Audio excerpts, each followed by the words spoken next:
Let's take you live to the United Center in Chicago, home of the Democratic National Convention. President Joe Biden's motorcade arrived on the scene just hours ago. Thousands of Democratic delegates and dignitaries are on hand to hear President Biden kick off the festivities with his keynote address. Our political editor, Mark Maxwell, is live at the United Center. Mark? And Mike, good evening from Chicago. We're just starting to see the early stages of a night unfold, a night scripted to cement Joe Biden's legacy of service and selflessness, putting his party and his country over his own political pursuits. But there's also a split screen here, insiders and outsiders. People inside this room, Democrats are preparing to shower Joe Biden with praise and adoration for doing just that, putting his country above his personal pursuits. But outside this room, outside this arena, protesters are tearing at the gate, some fiercely criticizing his administration's foreign policy over Israel's war in Gaza. The events here actually kicked off a few minutes late tonight after protesters tore down a Secret Service gate and temporarily breached the security perimeter.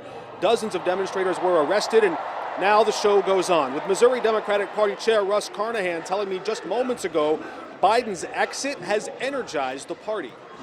We owe him such a big debt, really for our whole country, because not just for his record of achievement, but frankly for his good judgment. And you know, his good judgment's been proven right again, not just in the way he handed off the ticket to Vice President Harris, but you know, choosing her in the first place is really all those good judgments has helped us get to this place of excitement and enthusiasm with some wind at our back.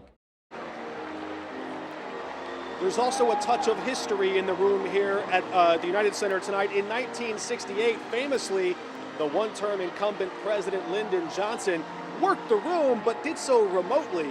He famously stayed back at his ranch in Texas and avoided actually appearing on stage. So for the first time in the modern era, TV cameras tonight will see an incumbent first-term president asking the country to vote for somebody else, to vote for his vice president, Kamala Harris, and that's something that we just have not seen before in this modern era.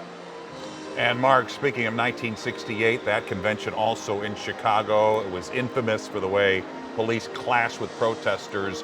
You kind of touched on it, but what are you seeing on the ground there so far? Yeah, certainly for protesters to breach that Secret Service fence, to breach the security perimeter is a failure on some level, but they did seem to regain control quite quickly.